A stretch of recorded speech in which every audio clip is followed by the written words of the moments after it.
lo que verdaderamente importa, digamos, de los puntos centrales de las unidades.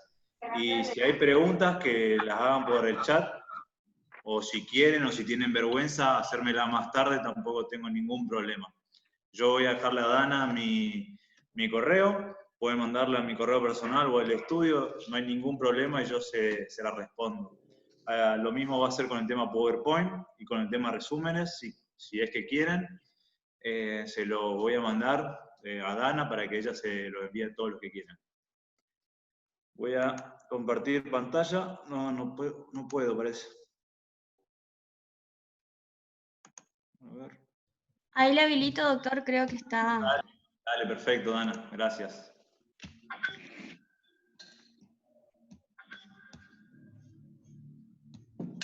Ahí está, doctor. Perfecto, gracias, Dana. Ya.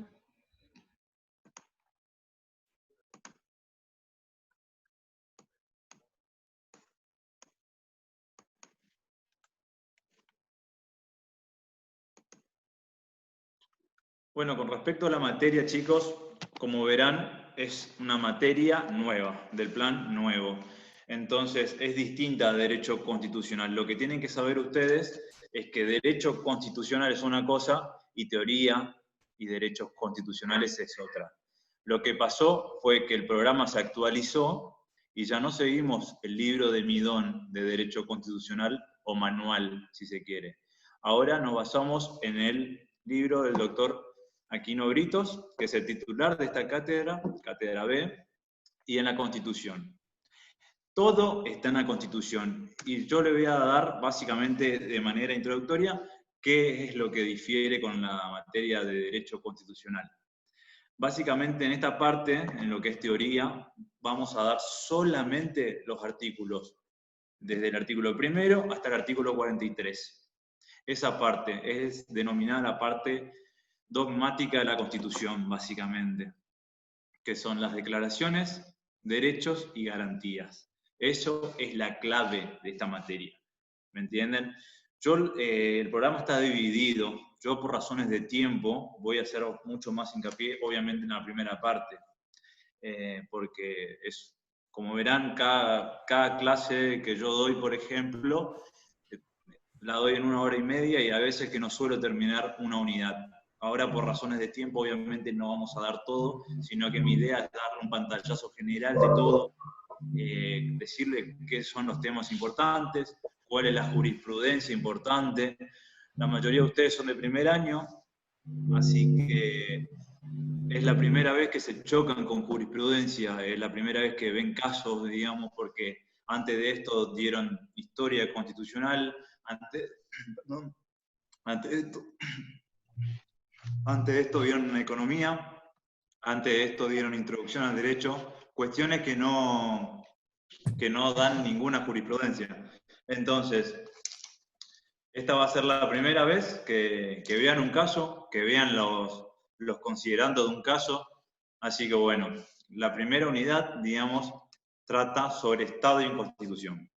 Acá van a ver mucho de temas que ya dieron en historia constitucional. Acá se va a preguntar bastantes conceptos. Obviamente, nosotros, por lo menos en nuestra cátedra, lo que queremos es que el alumno hable. Entonces le dejamos hablar. Obviamente nuestra mesa es igual a la de todos. O sea, está el mismo bolillero, hay 15 bolillas, se sortean, te tocan 2. En una de las últimas mesas pasó esto.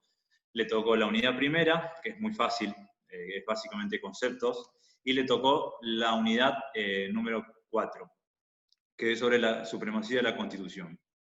Entonces el alumno, obviamente, la primera unidad eligió, la primera bolilla, digamos, que le tocó hablar, eligió la primera, y en la cuarta se trabó, porque estudió básicamente de memoria. Y van a ver que la cuarta y la primera unidad son las más importantes de la primera parte de este programa, o de esta materia, si se quiere. Yo les hice, digamos, les separé por partes, como les dije, y le di lo más importante de la unidad primera, lo más importante es la unidad cuarta, lo más importante es la unidad segunda, lo más importante es la unidad tercera, lo más importante es la unidad quinta y lo más importante es la unidad sexta. Todo esto es la primera parte del programa. En esto van a ver mucho historia constitucional. Lo que tienen que saber de la primera parte es básicamente qué es el Estado o qué es un Estado y cómo se compone un Estado y cómo el concepto de Estado se combina y se conforma con una constitución. Yo les puse acá que la constitución del Estado es su acta de nacimiento como tal. Casi en todo el universo, el mundo contemporáneo en el que vivimos hoy, tiene el mismo concepto de Estado, que no habría un Estado sin una constitución. Entonces, la constitución, ¿qué es? Es, digamos, la carta de navegación de un país. Sin una constitución no existe un país y no existe un Estado. Los componentes del Estado ya lo vieron en historia constitucional, que son sociedad, población, territorio y poder. Entonces, ¿cómo se organiza el poder en una nación o en un Estado? A través de una constitución. Ya el poder no se rige por la fuerza como pasaba antes, de manera primitiva, sino que ahora se rige por la ley. Y la ley más importante que tenemos es nuestra ley suprema o ley fundamental, que es la Constitución. Básicamente, al comienzo de su exposición en materia, si quieren rendirla libre, tengo entendido que es una clase de apoyo para eso. Si quieren cursar, la modalidad es lo mismo, los temas importantes son lo mismos, básicamente, salvo que cuando se cursa uno tiende a estudiar más, obviamente, porque el examen son 3, ya no es uno solo, así que bueno, pero la primera unidad, chicos, tienen que saber qué es el Estado y la Constitución, cómo se conforma. Generalmente lo que hacemos nosotros es que el alumno elija la unidad que quiera comenzar, habla y nosotros luego, si es que no se traba o si es que no se pone muy nervioso, porque pasa que el alumno, como es nuevo, como es de primer año o segundo, no rindió muchas veces y en una materia libre, por más que nosotros no queramos, la otra persona, el alumno, ustedes se ponen nerviosos, porque son jóvenes, porque no sé, por distintos motivos, y se ponen nerviosos, son cosas que ustedes saben, pero se ponen nerviosos, no les sale la palabra, etc. Y ahí nosotros comenzamos a preguntar, no para matarlos, no para ahogarlos, sino justamente para ayudarlos, para decirle, dale, vos podés, básicamente para eso. Entonces, mi idea es decirle sobre qué temas o sobre qué preguntas le hacemos hincapié. En la primera parte, precisamente en la primera unidad, hacemos, obviamente, una correlación con el Estado y con la Constitución. Les vamos a preguntar qué es un Estado, les vamos a preguntar cuáles son los componentes del Estado mismo, nos van a decir el concepto de territorio, nos van a decir el concepto de población, nos van a decir el concepto de sociedad, y en el concepto de poder les vamos a preguntar de cómo es el poder en un Estado moderno, en un Estado como por ejemplo Argentina, que es obviamente jurídico, ¿tá? Es un poder juridificado. Entonces, básicamente, esa parte es fácil, la van a pasar y van a seguir y le vamos a preguntar sobre qué es la Constitución, cómo se conforma la Constitución. La Constitución, chicos, es la ley fundamental y suprema. Todas las leyes de un ordenamiento jurídico... No me digas, se me cortó.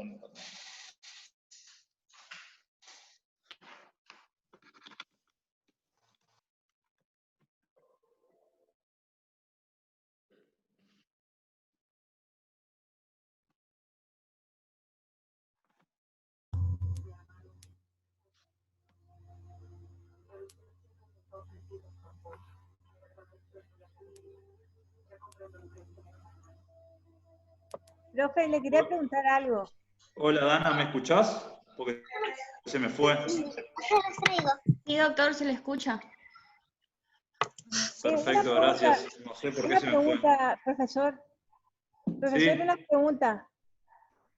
Sí, la escucho. ¿Con derecho constitucional ya no hay más? No es que no haya más, sino que el plan nuevo cambió. Y derecho constitucional, lo que pasó fue que se dividió en 3 materias. Esta es la primera parte de derecho constitucional. Se llama teoría y derechos constitucionales. En esta parte vamos a ver declaraciones de derecho y garantía, artículo del 1 al 43. Luego, cuando aprueben esta materia, ya sea rindiéndola libre o cursándola, van a ver otra que se llama teoría de los poderes, que ahí van a ver el poder legislativo, el poder ejecutivo y el poder judicial. Es los artículos. Entonces, una vez que aprueben esa, van a llegar, y después que pase un poquito el tiempo, van a llegar a una materia que se llama procesal constitucional, que seguramente la van a tener con el doctor o conmigo, que ahí vamos a ver cómo se hace un amparo clásico, un amparo colectivo, una habeas data, una habeas corpus, clásico, preventivo, etc. Vamos a mechar la práctica mucho ahí. Pero acá es básicamente todo teórico, no nos vamos a la parte práctica, si se quiere. Si bien lo que estudiamos son los casos, ¿sí? No le hacemos hacer un amparo, o habeas data, o habeas corpus.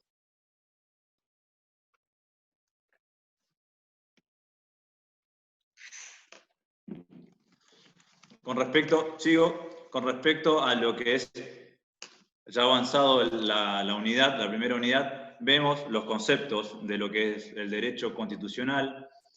¿Se acuerdan que yo les dije que se va a preguntar qué es la Constitución? La Constitución obviamente es la ley fundamental, es la ley suprema, es la Carta de Navegación del país, decía Alberdi, que es nuestro máximo exponente.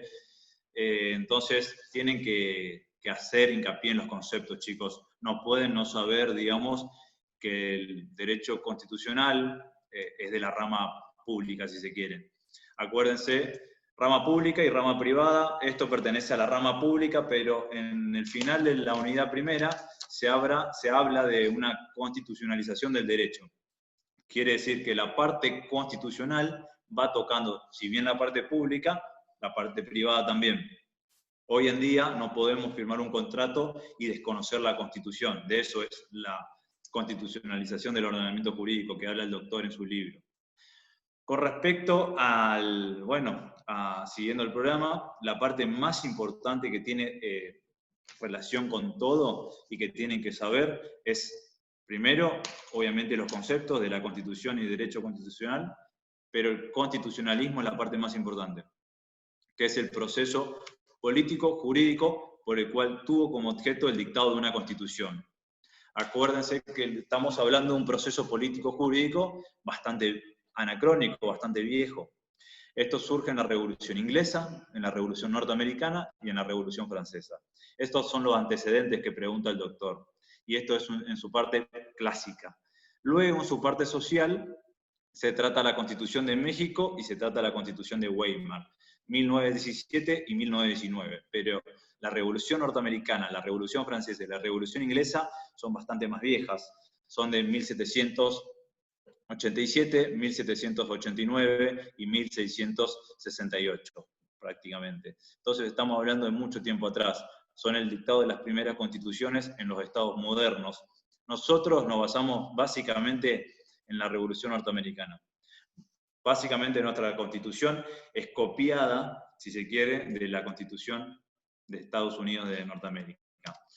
Con respecto al constitucionalismo, se le va a preguntar qué es el constitucionalismo y van a decir ese concepto que les di, que es un proceso, que fue un proceso político-jurídico. Se le va a preguntar por los antecedentes que tuvo, los antecedentes clásicos y los antecedentes sociales. ¿Qué varía? Se le va a preguntar básicamente qué cambió con el constitucionalismo clásico y el constitucionalismo social.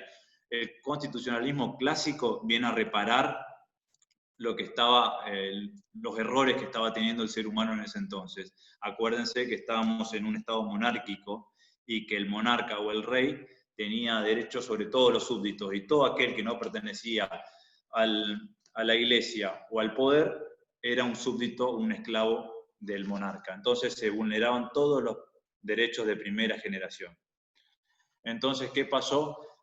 Se vino a solucionar esto con el dictado de las constituciones, protegiendo al ser humano común y corriente, como lo somos todos en esta charla, y vino luego un error básicamente humano, que teníamos personas libres, personas sin vulneraciones de derechos de primera generación, pero teníamos, en fin, personas libres pero sin trabajo, porque el Estado no le brindaba trabajo. Lo único que hacía el Estado era no vulnerar su derecho de vida, su derecho de libertad, de encarcelarlo sin motivo alguno.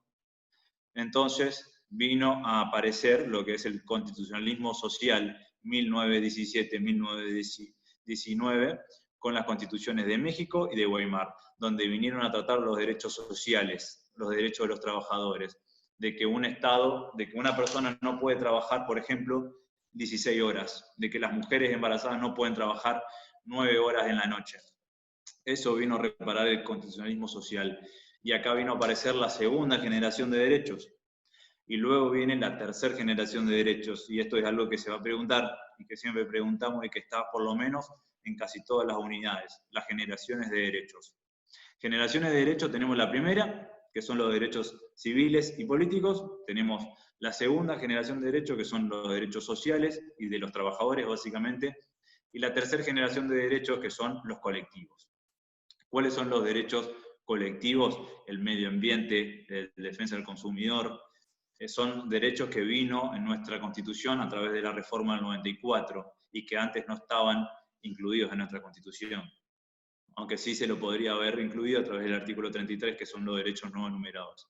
El doctor habla de una cuarta generación de derechos, que son los derechos de lo que es la constitucionalización del ordenamiento jurídico y del respeto de la Constitución, y que la Constitución siempre tiene que estar por encima de todo. Donde esta cuarta garantía, si se quiere, viene a ser pregonada en todo el mundo, pero precisamente en Estados Unidos, que es el país donde más nos adherimos y donde siempre estamos tratando de copiar las cosas, porque son en materia constitucional los más novedosos siempre. Y es al país que más nos parecemos, por lo menos en materia de esta materia de constitucional. Entonces, lo básico es el constitucionalismo. Lo básico para entender las materias, si yo fuera alumno, ¿cómo estudiaría esta materia? Con la primera unidad y la segunda unidad que estudiaría sería la cuarta. Porque son las unidades que están más relacionadas. Luego me iría por la unidad segunda y por la unidad tercera, que es el poder constituyente y la reforma constitucional. Acuérdense que son la segunda y la tercera. Luego me iría por la quinta y por la sexta, que son la forma de Estado y forma de gobierno. Pero para entender esta materia 100%, tienen que leer bien la primera unidad y la cuarta, y luego irse por las otras. Una vez, obviamente estamos hablando de la primera parte de esta materia. Entonces, los temas importantes son los que aparecen, importantes son los que aparecen en la primera unidad, y en la cuarta, donde van a dar todos los conceptos teóricos. Acuérdense que en esta parte no va a haber práctica. El profesor no les va a preguntar cómo se hace un amparo, sino que le va a preguntar qué es un amparo, qué es un habeas data, qué es un habeas corpus, qué protege. No le va a preguntar cuántas páginas tiene que tener, no le va a preguntar con qué letra se hace. Eso es materia de procesal constitucional. Tampoco nos vamos a introducir en lo que es el poder legislativo, ejecutivo, judicial, porque eso es parte de teoría de los poderes. En esta parte solo vamos a ver del primer artículo de la Constitución al 43, que son las garantías. Y nada más. Nos detenemos ahí. Entonces, lo que tienen que saber de esta primera parte son los conceptos, tienen que tener conceptos claros. Básicamente, si esto no saben, chicos, constitucionalismo se hace muy difícil para el profesor y no le van a dejar avanzar. No le vamos a dejar avanzar si no saben esto, si no saben generaciones de derechos, si no saben constitucionalismo, porque es la clave, básicamente es la clave. Uno de los conceptos claves también aparece en la unidad cuarta, que es la supremacía constitucional. Es básicamente el concepto y el tema clave para entender toda la materia. ¿Por qué? Porque la Constitución, acuérdense que yo les di un concepto que es ley suprema y ley fundamental. ¿Por qué es ley suprema y por qué es ley fundamental? Por el concepto de supremacía constitucional. Es la particular relación de supra y subordinación que se encuentra en las normas de un ordenamiento jurídico en un Estado vigente. Entonces, todas las leyes que en sus consecuencias se dicten en un Estado, ya sea Poder Legislativo Nacional, Poder Legislativo Provincial, tienen que ser adecuadas a la Constitución. ¿Y qué pasa cuando una ley no rige o no sigue a la Constitución Nacional? Se declara la inconstitucionalidad. Y si siguen por esa rama, nosotros le vamos a preguntar, ¿y cómo se declara la inconstitucionalidad de una ley? Porque hay distintos modelos, y esto lo van a ver en la unidad cuarta, que es control de constitucionalidad. Entonces, supremacía y control de constitucionalidad es básicamente los temas centrales. Yo le estoy dando muchos temas centrales, así que si les voy perdiendo, si voy hablando muy rápido, que es uno de mis defectos, me avisan, me detengo en ese tema y les explico mejor. Pero yo voy avanzando para hacerlo lo más práctico posible, para hacerlo lo más rápido posible. Así que cualquier cosita me avisan si quieren que me detengan un tema. Con respecto a la supremacía constitucional y la reforma, esto es un tema importante. Nosotros hacemos hincapié en lo que es la reforma del 94, que es la última reforma que tuvimos, la más importante por escándalo, la más significativa, que vino a tratar, obviamente, a través del Pacto de Olivos, 1993, Menem, Alfonsín, los líderes de las oposiciones, de las fuerzas políticas de ese entonces, Radical, Partido Justicialista, pactan para hacer una reforma en conjunto, una reforma que trató diversos temas.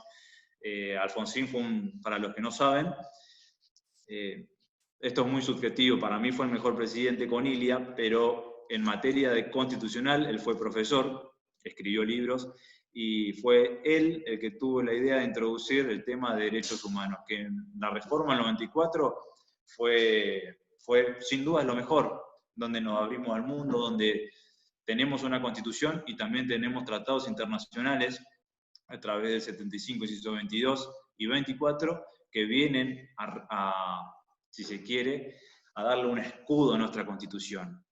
Entonces, nosotros vamos a preguntar qué pasó a través de la reforma del 94, cómo se adecuó nuestra Constitución, cómo se adecuaron nuestros derechos a partir de esa reforma y cómo funcionaba nuestro ordenamiento jurídico antes de esa reforma.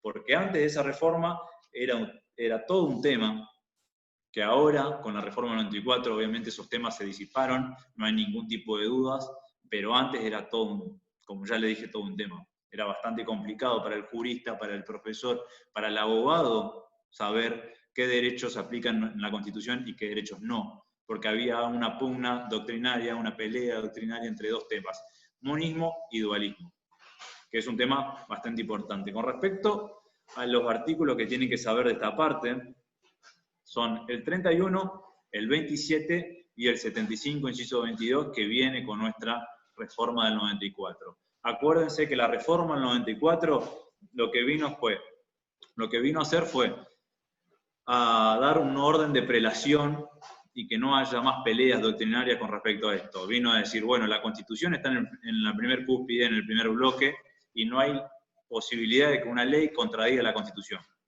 No hay posibilidad. Pero el primer peldaño, es decir, a la Constitución, le van a acompañar unos tratados internacionales para que el Estado argentino no vaya en contra del mundo moderno o el mundo contemporáneo y no venga a decir, bueno, el Estado argentino vale más que el mundo, o me rijo por el derecho interno y no me interesa el derecho externo. No.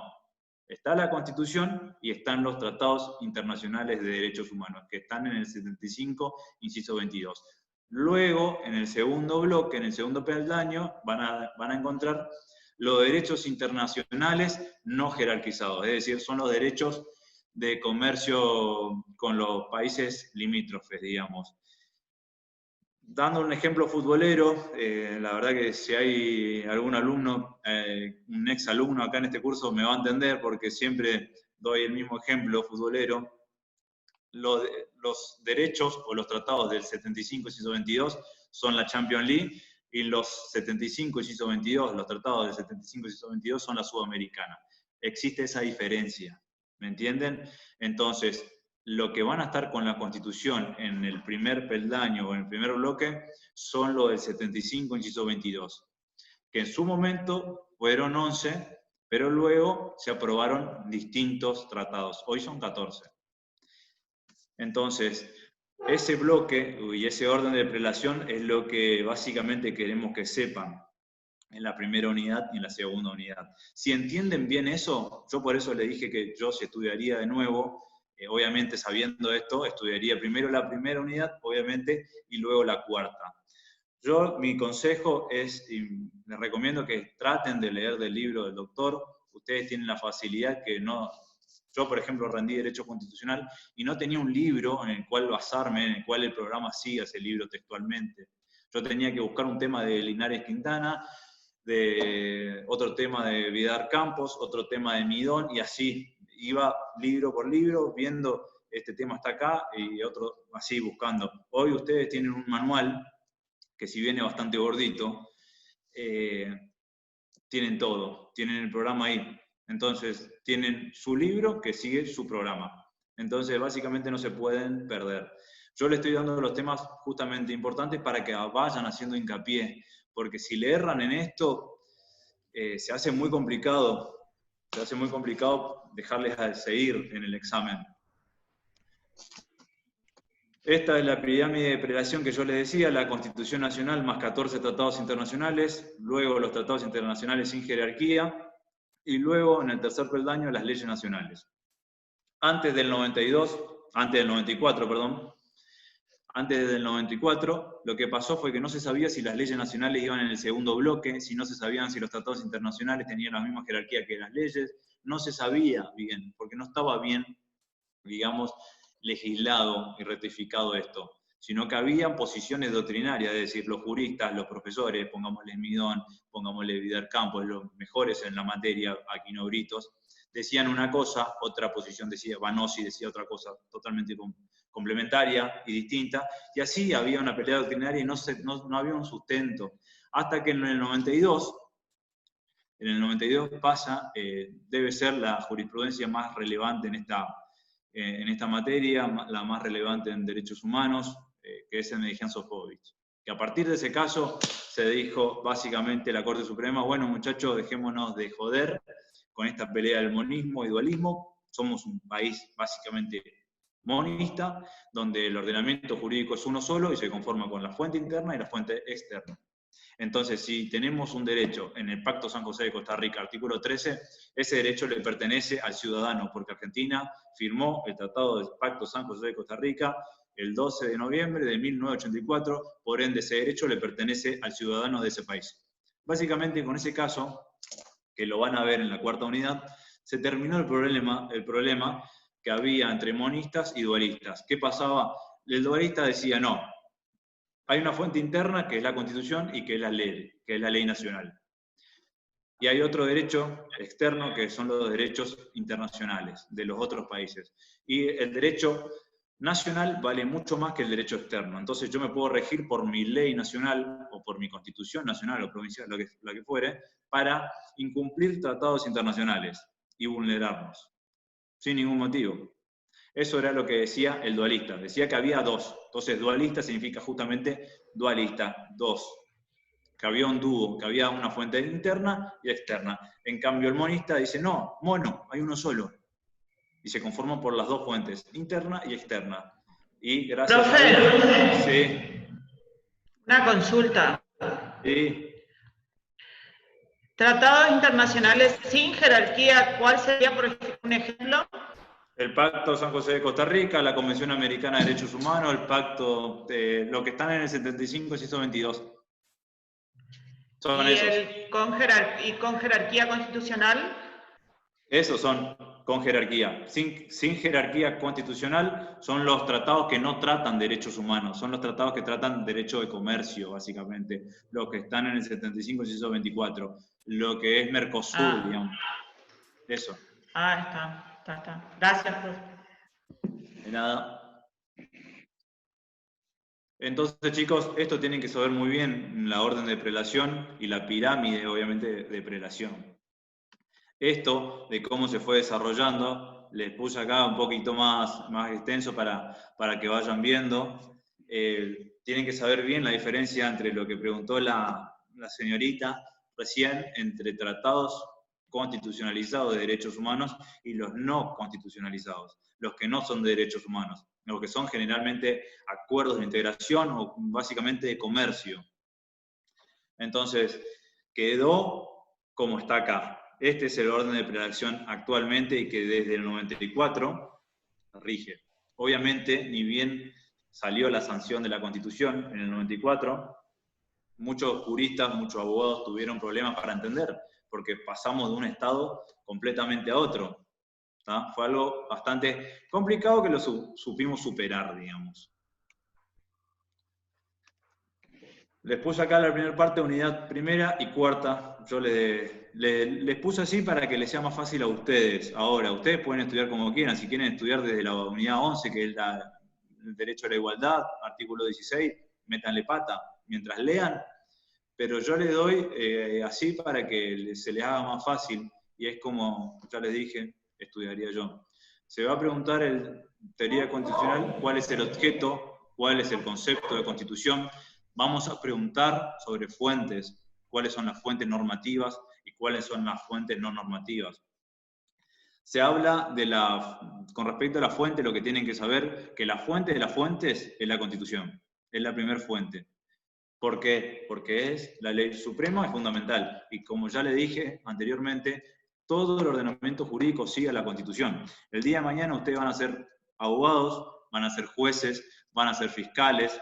Entonces, cuando tengan alguna duda, cuando tengan un decreto, un reglamento interno, etcétera, tienen que compararla con la Constitución. La Constitución tiene que ser su norte. La Constitución es lo más corto que hay, es el reglamento más corto que hay, porque tiene 129 artículos, pero está todo. Están todas las respuestas de una vida jurídica ahí, aunque sea muy corto. Entonces, siempre tienen que compararlo. Lo mismo para una ley, tienen que comparar con la Constitución. Si ven algo raro, generalmente las leyes con respecto a los derechos civiles, con respecto a la libertad, etcétera, van siempre o en concordancia con el artículo 19 o no están conformes al artículo 19, que es uno de los artículos principales de esta parte.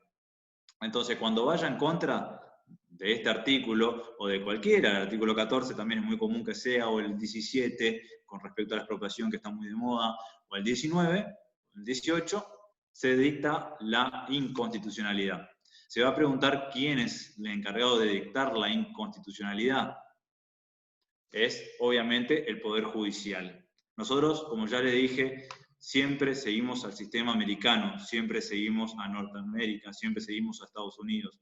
Norteamérica tiene y creó un sistema en base a un caso que lo van a tener que saber, porque es el caso que marcó un antes y un después en la vida jurídica de ese país y que obviamente nosotros seguimos y que adecuamos a un caso denominado Soho.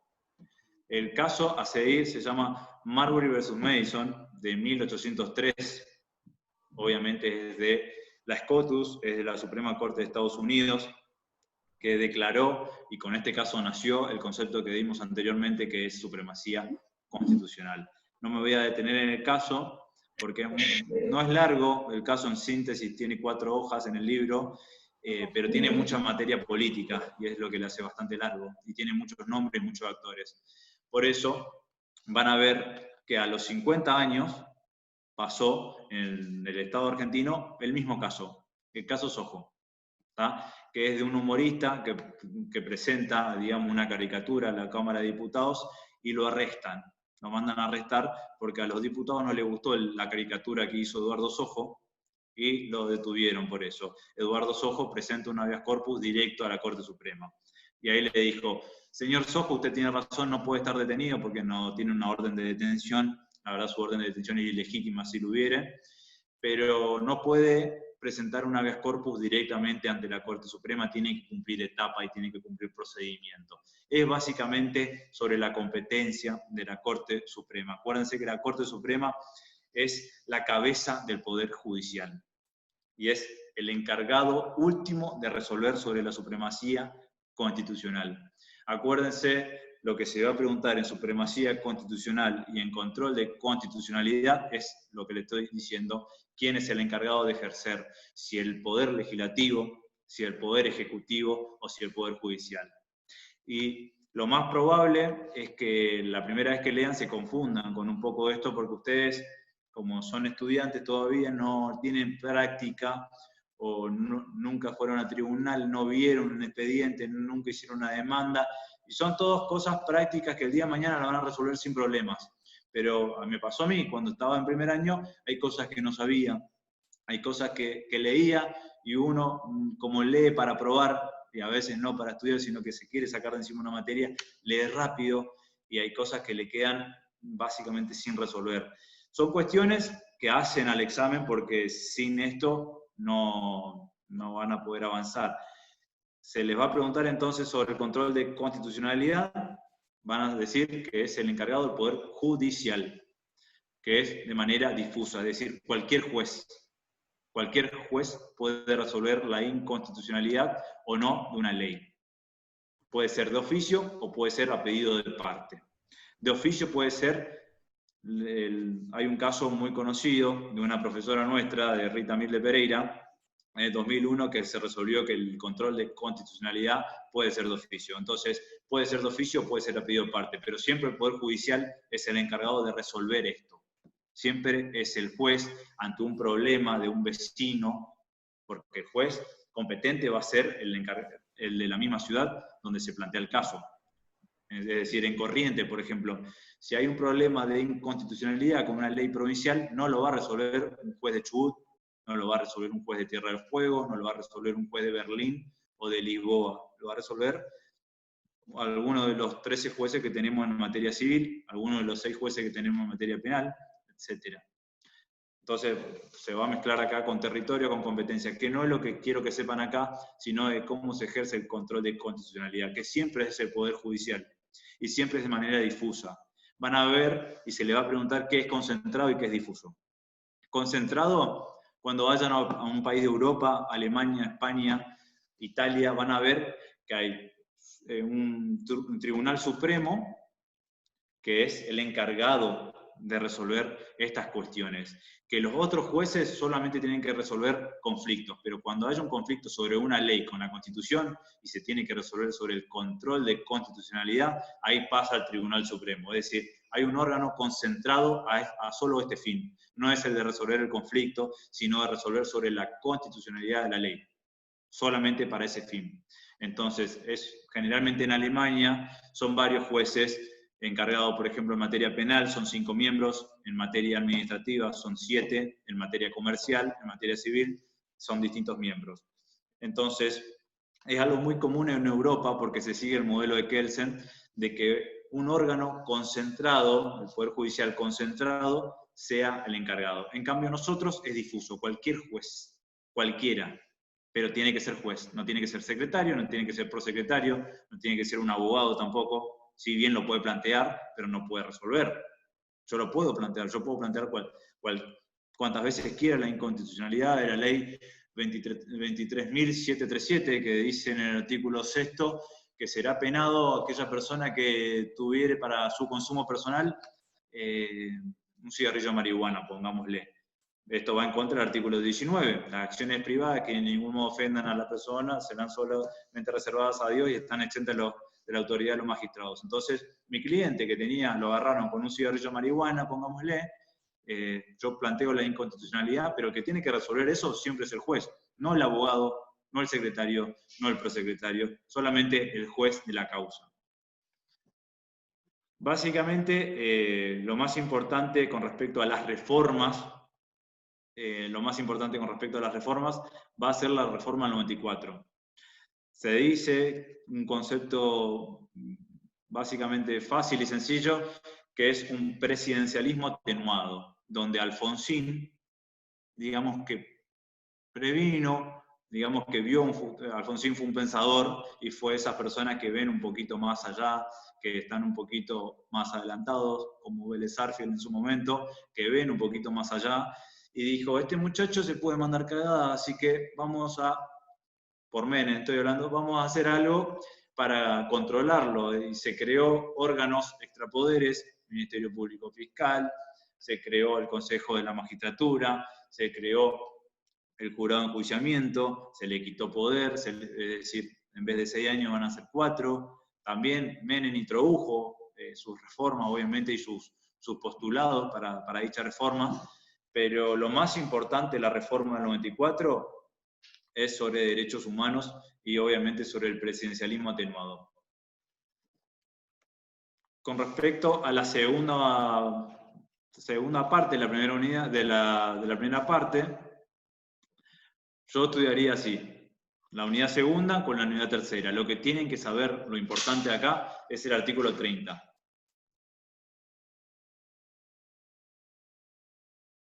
Si leen la Constitución, si leen el artículo que buscan en la unidad, van a encontrar las respuestas. Y en el artículo 30 está la respuesta, porque ahí te da la rigidez orgánica, la rigidez de procedimiento y básicamente la rigidez sustancial. Con respecto a la segunda unidad, se va a preguntar qué es el poder constituyente, se va a preguntar el poder constituyente originario, se va a preguntar poder constituyente derivado. Del poder constituyente es la capacidad, competencia de poder reformar la Constitución. ¿Quién puede hacerlo? ¿Quién es el titular de esto? Y en esto se equivocan mucho. Yo por eso le puse acá al pueblo. El pueblo es el titular. El pueblo es el titular del poder constituyente, es el titular básicamente de la soberanía, si se quiere. El pueblo es el que va a un cuarto oscuro y vota a sus representantes, porque el representante no se vota solamente en el presidente o en su vice, sino que está de diputados y están senadores. Y en el momento del dictado de una constitución también se va a votar esto. También ustedes van a votar a Lilita Carrió. Generalmente son obviamente las mentes brillantes del derecho constitucional de un Estado.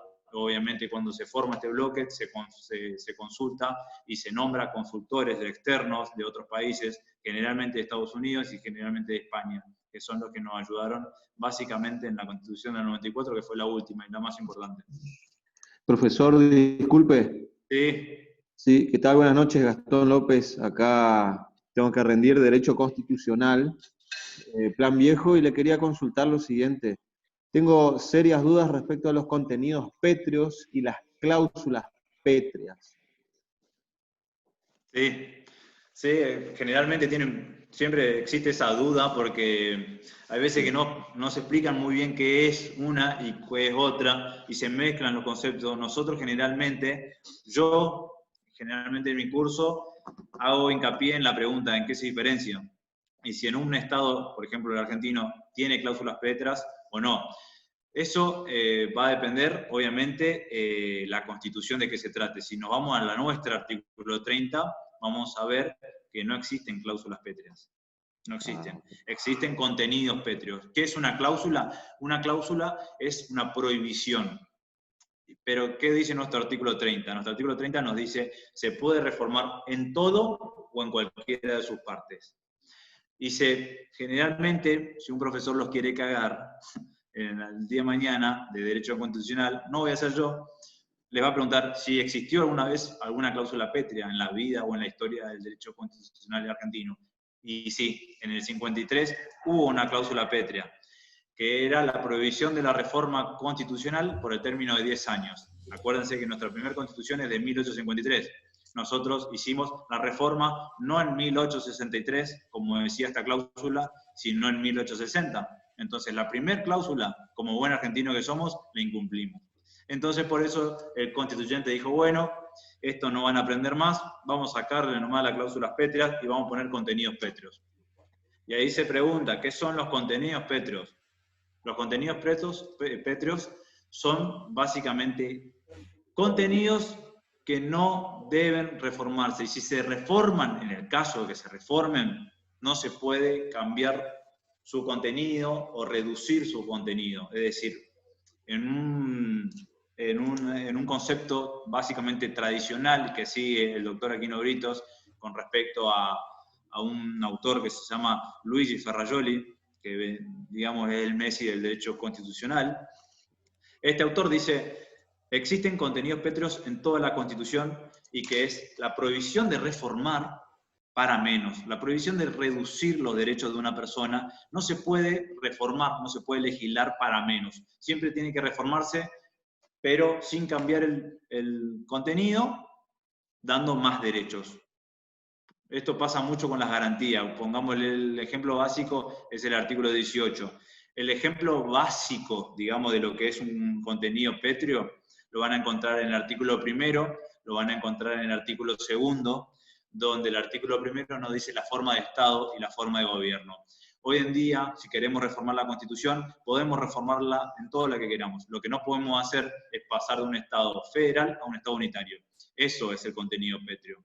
digamos, y el ejemplo básico. No podemos, ahora tenemos un sistema representativo, una forma representativa de gobierno y republicana. Representativa, ¿por qué? Porque el pueblo no delibera ni gobierna, sino a través de sus representantes. Entonces, no podemos cambiar eso. No podemos. Podemos cambiar la sustancia, podemos cambiar el contenido, pero no reducir eso y no eliminar eso. Eso es básicamente contenido pétreo y la diferencia sustancial entre cláusula y contenido. Cláusula es la prohibición de algo.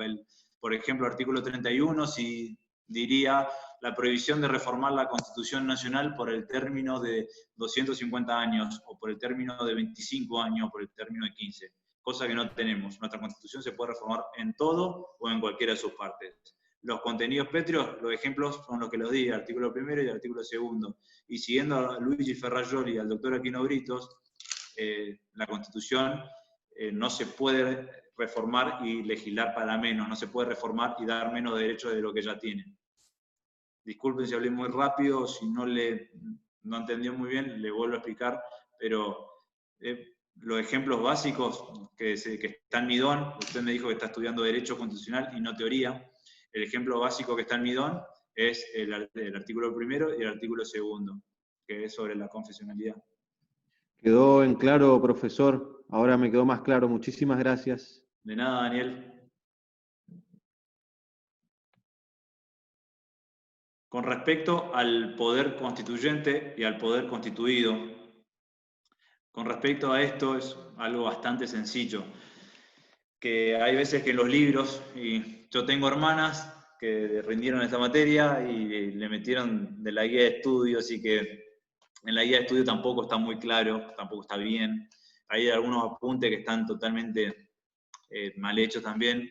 Pero en el libro está muy claro y en una hoja te lo explica bastante bien, que es la diferencia entre el poder constituyente y el poder constituido. Poder constituido es la creación del poder constituyente. El poder constituido vendría a ser entonces el poder legislativo, el poder ejecutivo y el poder judicial.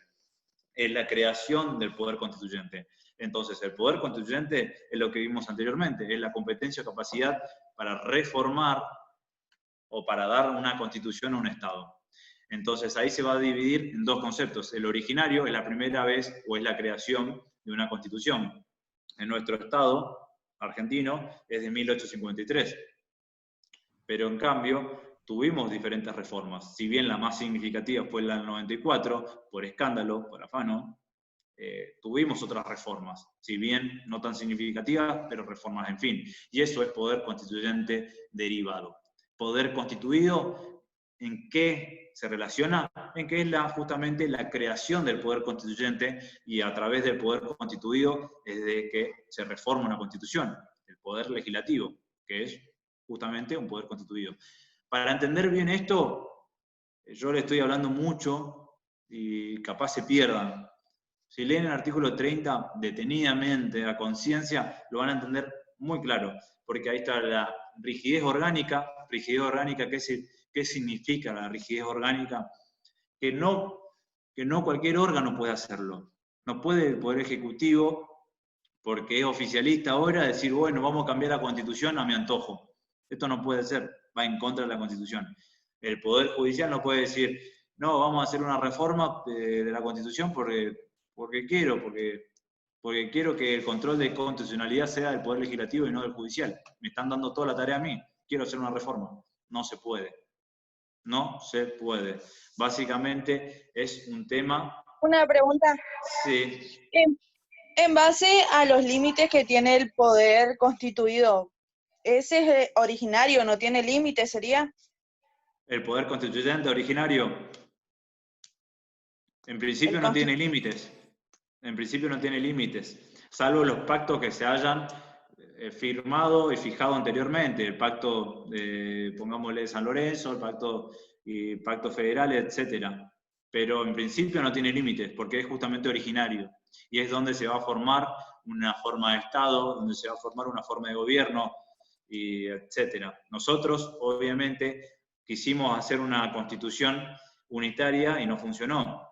Y en 1853 fijamos una forma de Estado federal y quedó para siempre, y es muy difícil que eso cambie. Entonces, yo le puse acá el límite al poder constituyente originario, que en principio no tiene límites, pero sí el poder constituyente derivado, obviamente que va a tener límites, que son por ejemplo, los contenidos pétreos, que son la rigidez orgánica, que son la rigidez de procedimiento, que está todo en el artículo 30. Que si leen el artículo 30 van a ver que hay un procedimiento, que hay dos partes, que la primera parte es la que se encarga el Poder Legislativo, es decir, el Congreso Nacional en su conjunto, ambas cámaras, mayoría, y donde se pasa esa parte, es decir, la primera parte, se llega a una segunda parte y la más importante, que es el órgano encargado de hacer la Constitución, que no es ninguno de los órganos o de los poderes constituidos, no es ni el Poder Legislativo, no es ni el Poder Judicial, ni el Ejecutivo.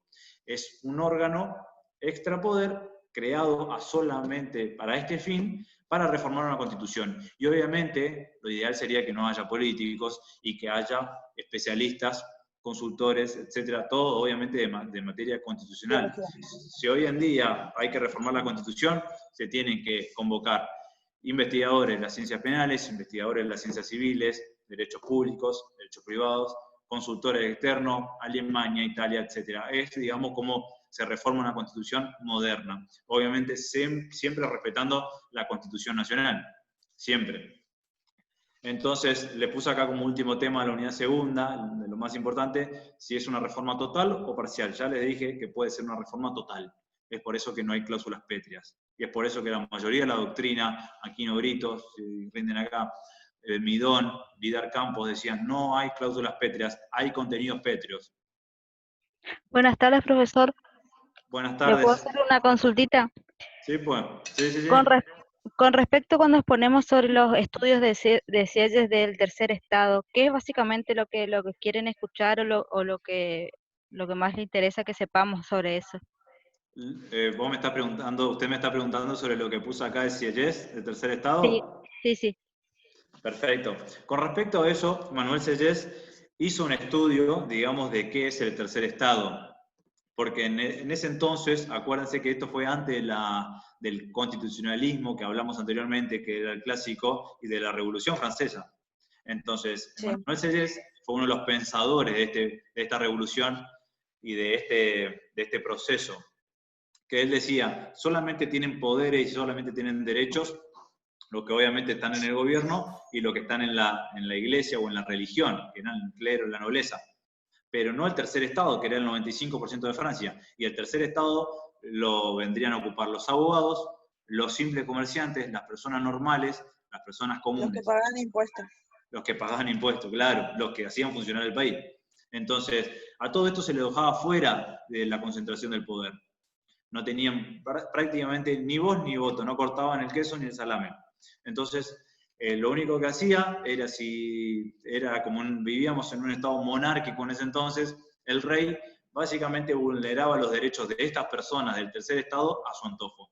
Entonces, por esto, obviamente, Sieyès, Rousseau, son todos pensadores de la Revolución Francesa, vinieron a contrarrestar el estado monárquico, y acá se dividió, y acá nace la Constitución como un límite, y es por eso que si una persona a ustedes le pregunta qué es la Constitución, si una persona de 10, 12, 15 años le pregunta qué es la Constitución, lo más fácil es hacerle una franja o una línea y decirle, la Constitución es esto, es un límite, es una línea que marca hasta dónde puede llegar el poder del Estado y no puede sobrepasar los derechos de un individuo o de un ser humano.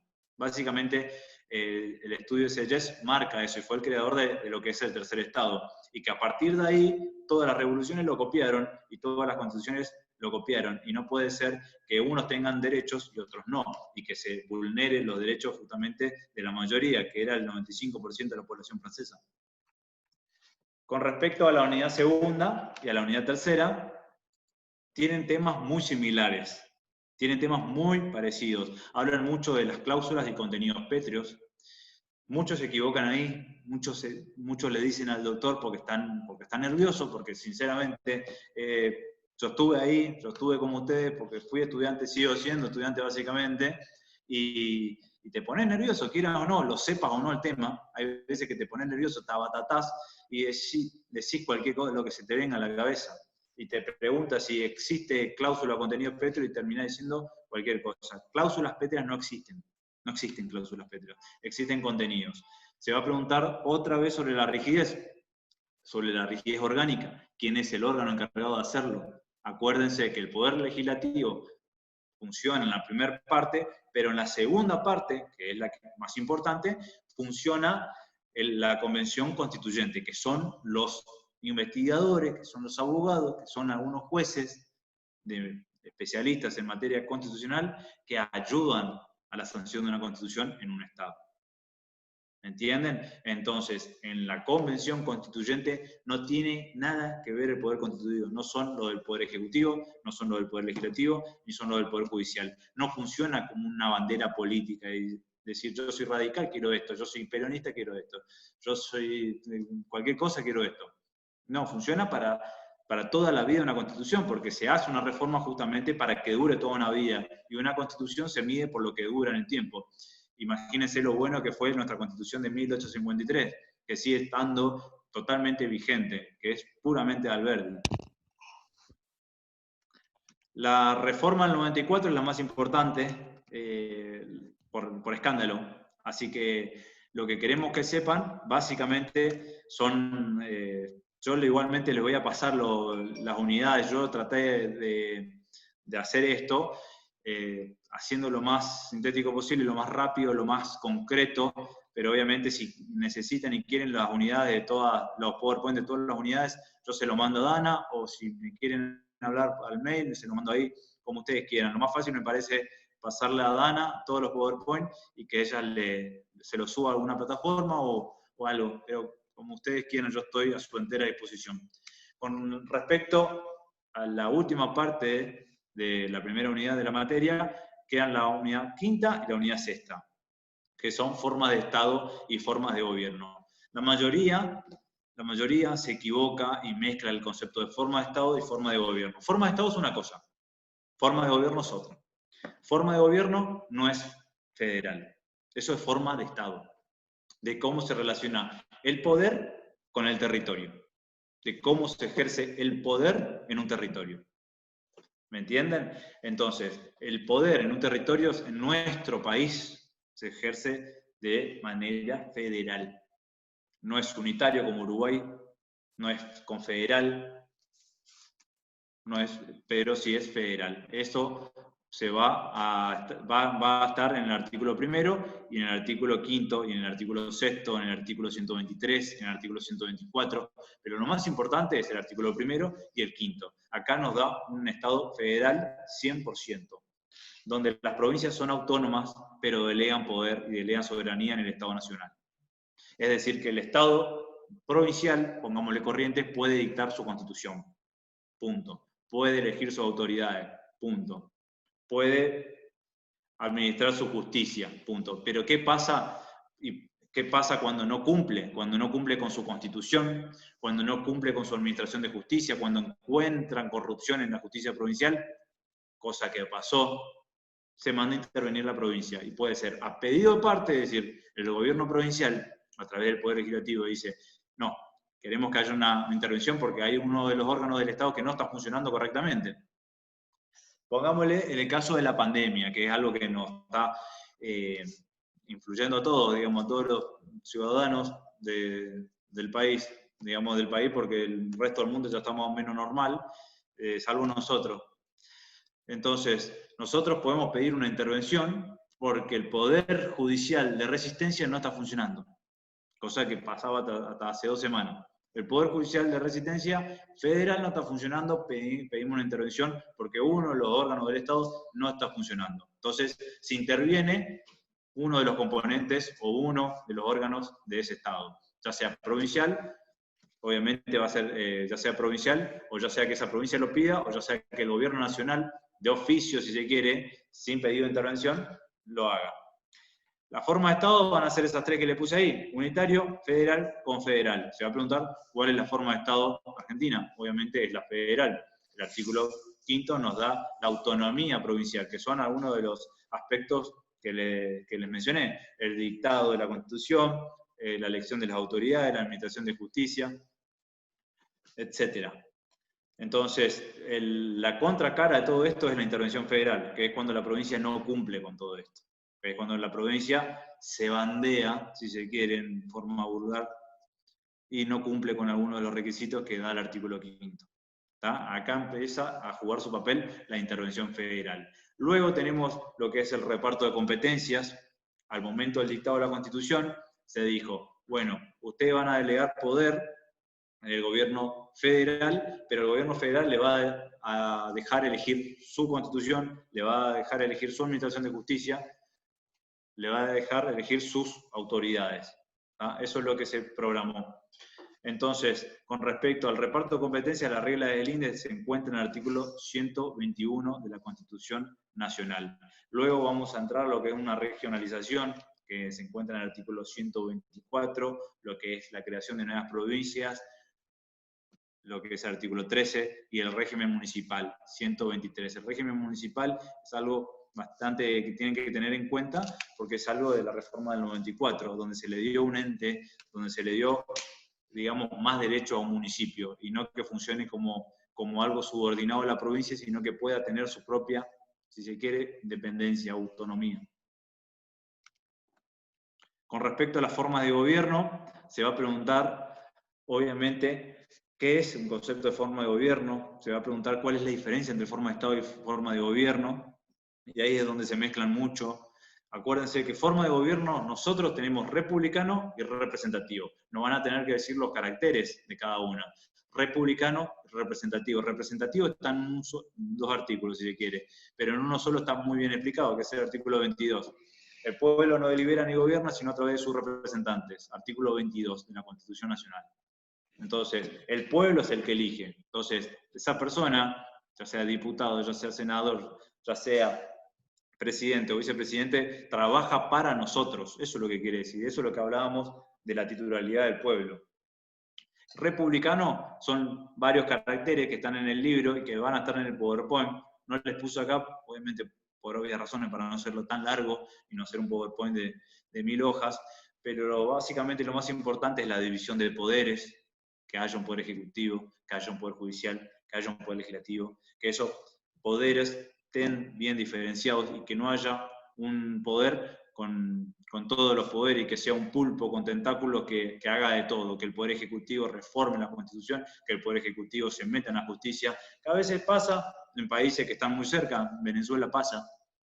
¿Ah? Entonces no es algo muy loco que pase, porque la verdad que el mundo nos está dando ejemplos que sinceramente son muy locos y que uno al leer dice, esto no va a pasar nunca, pero pasa. Entonces después se va a preguntar sobre lo que es la ciudadanía y nacionalidad, la forma de obtener la nacionalidad. Es un tema bastante viejo, bastante anacrónico, de la ley 346, imagínense, 346. Entonces, la forma de obtener la nacionalidad son básicamente tres: ius soli, ius sanguinis y los naturalizados, digamos. Ius soli y ius sanguinis, ¿qué se diferencia? Ius sanguinis es el derecho de sangre. Yo, por ejemplo, tengo mi madre que es mexicana y mi padre que es argentino. Mi madre mexicana tiene una constitución en su país, México, que es muy parecida a la nuestra y sigue este mismo derecho. Entonces, el hijo de esa persona mexicana puede elegir si ser mexicano y basarse en el derecho de sangre, en el ius sanguinis, o ser nacional del territorio que nació. Yo nací en Argentina, pero me gustó Argentina, me gustó la cultura argentina, fútbol, asado, fernet, elijo la Argentina. ¿Tá? Entonces, eso tenemos lo mismo nosotros. O sea, si nosotros el día de mañana tenemos un hijo en Polonia, en Alemania, en Berlín, en donde sea, ese hijo puede, a través del ius sanguinis, elegir la nacionalidad argentina. Ius soli es el derecho de suelo, el derecho de pertenecer a una nacionalidad, a un país, por el solo hecho de haber nacido acá, en el territorio mismo. Es, digamos, la elección de nacionalidad más usada por escándalo, por lejos. Y el naturalizado sucedió mucho en la época del 40, 50, 60, donde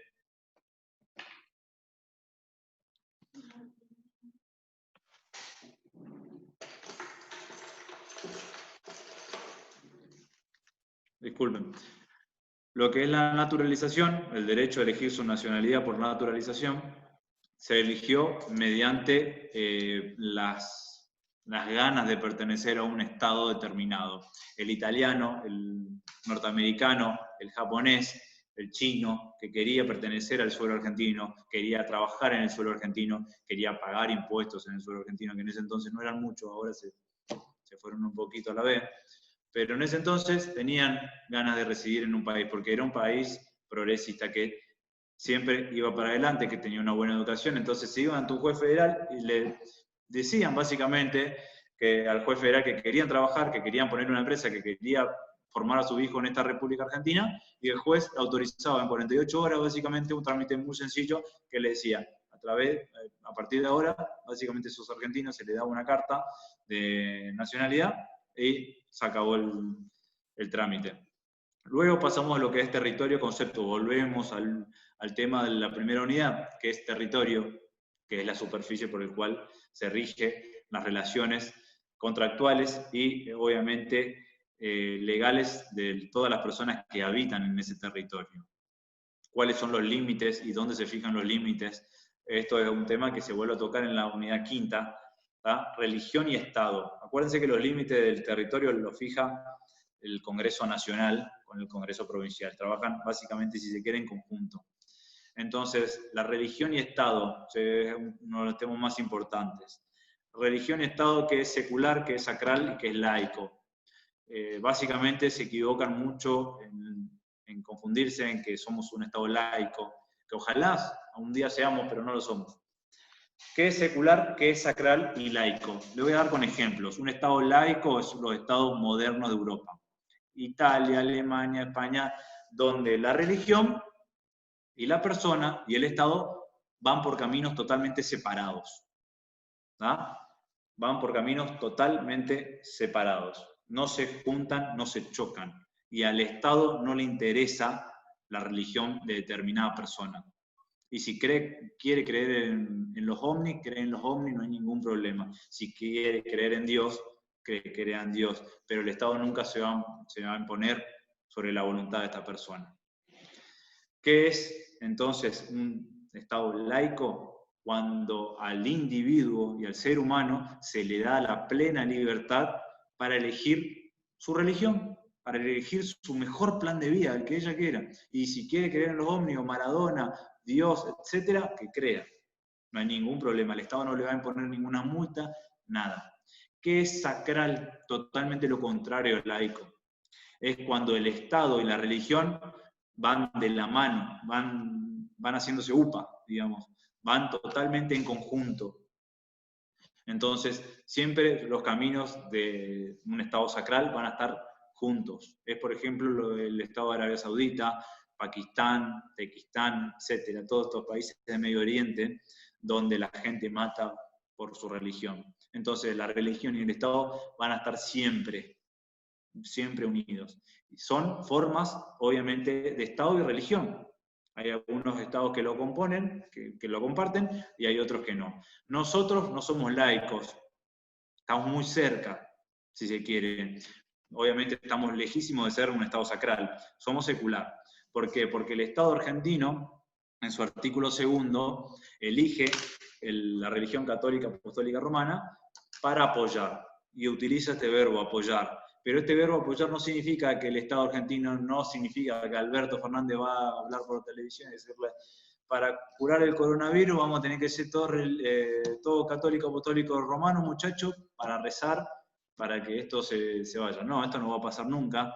Y solamente somos seculares por el sencillo verbo apoyar, que es solamente en materia económica, y que es algo que obviamente trajo 1000 problemas, porque las otras religiones se quejaron de por qué al catolicismo se le apoya económicamente y no a mi religión, digamos. Y es algo que tuvo muchos problemas. Pero bueno, la Constitución de 1853 se formó así por la sencilla razón de que no tenía que ser ni sacral. Obviamente lo que era Estado laico en ese entonces no estaba muy bien formado. Es algo mucho más moderno, digamos, que surgió después.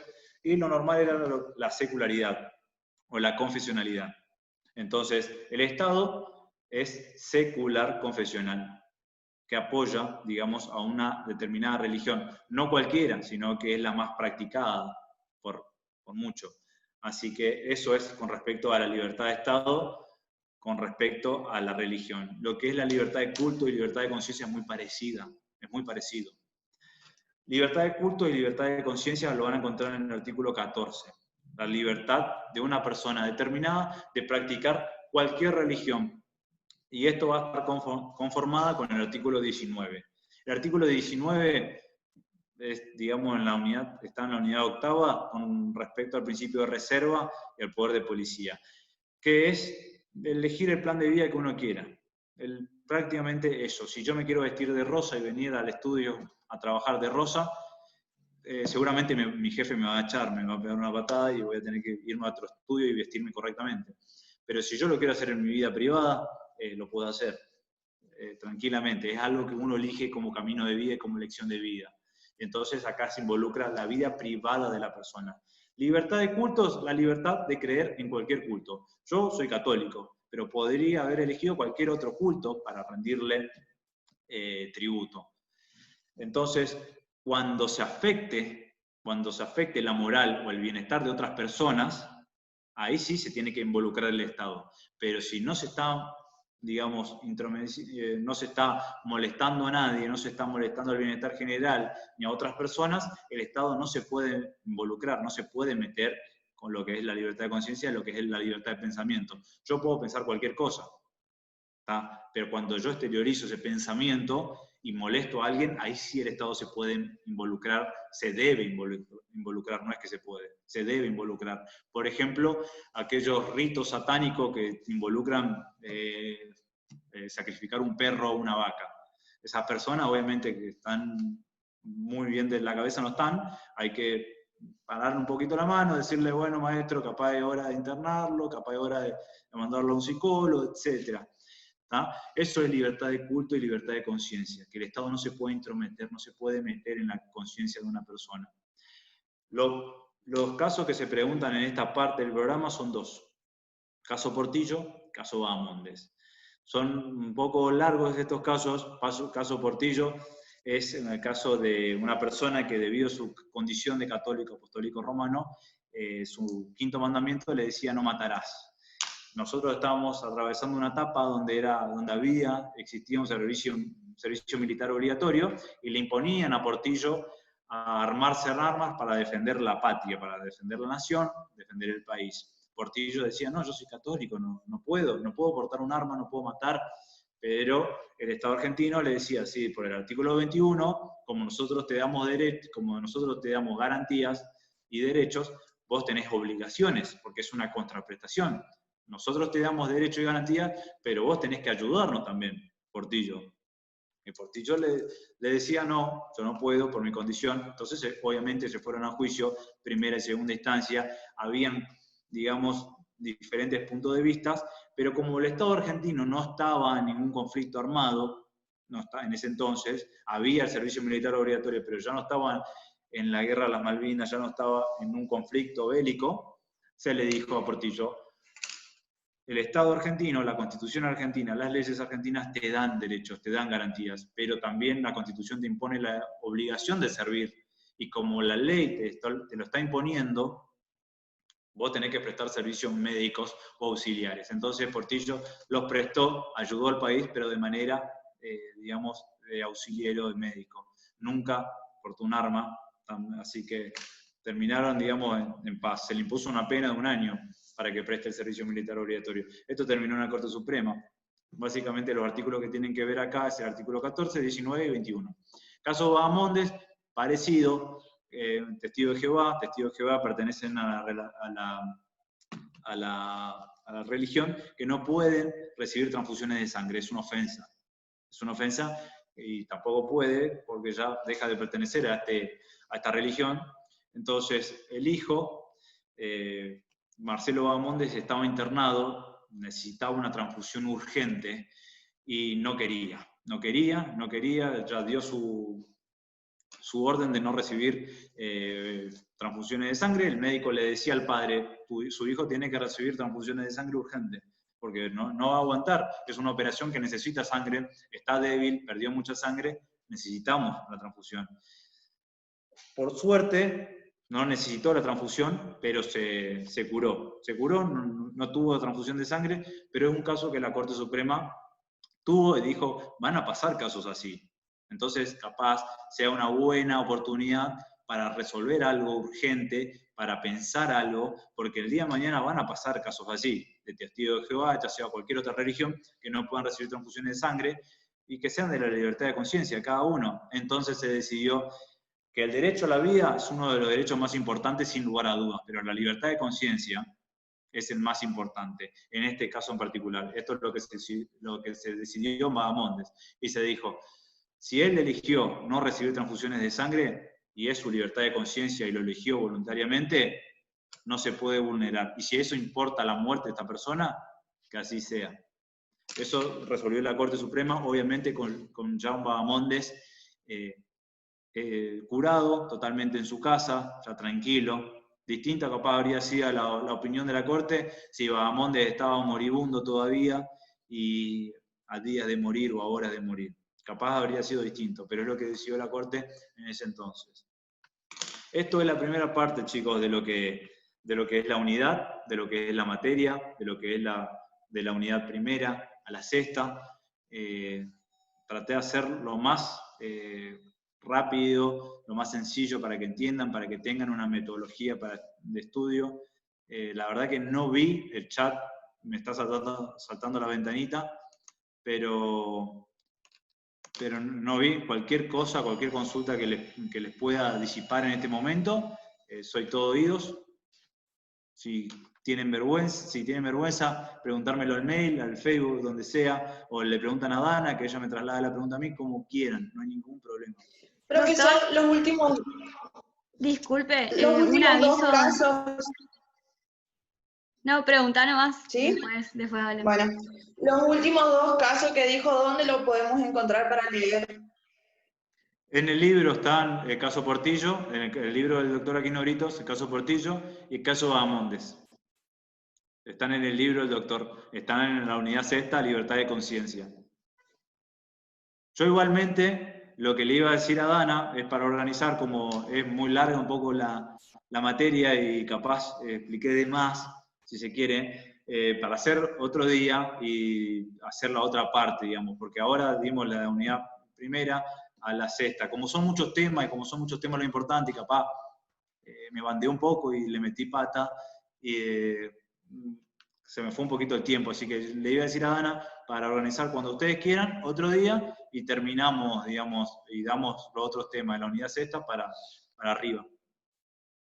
Vamos a organizar, profe, si usted tiene el tiempo, obviamente, organizamos, ponemos la fecha y la hora y le avisamos a los chicos. Y otra cosa que les quería avisar a los que están presentes, que nosotros tenemos un grupo de WhatsApp para la mesa justamente, así que si quieren que los agreguemos, yo dejo mi número en el chat, me mandan un mensaje y yo los agrego. Y ahí voy a subir los powers que me va a pasar ahora el profe también.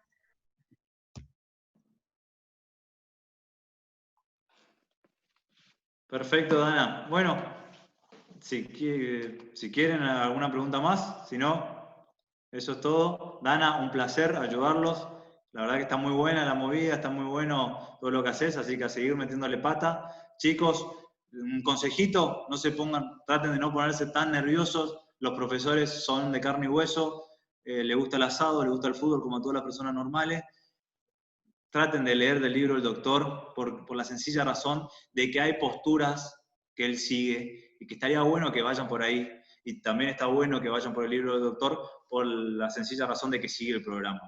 Yo entiendo que estamos en una situación bastante complicada y que para comprar libros está complicado. Yo no le estoy diciendo que vayan con el libro y lo pongan ahí sobre la mesa. Estoy diciendo que traten de conseguirlo en PDF. Hay resúmenes copados. Si no los tienen, se los doy los PowerPoint, los resúmenes que tengo.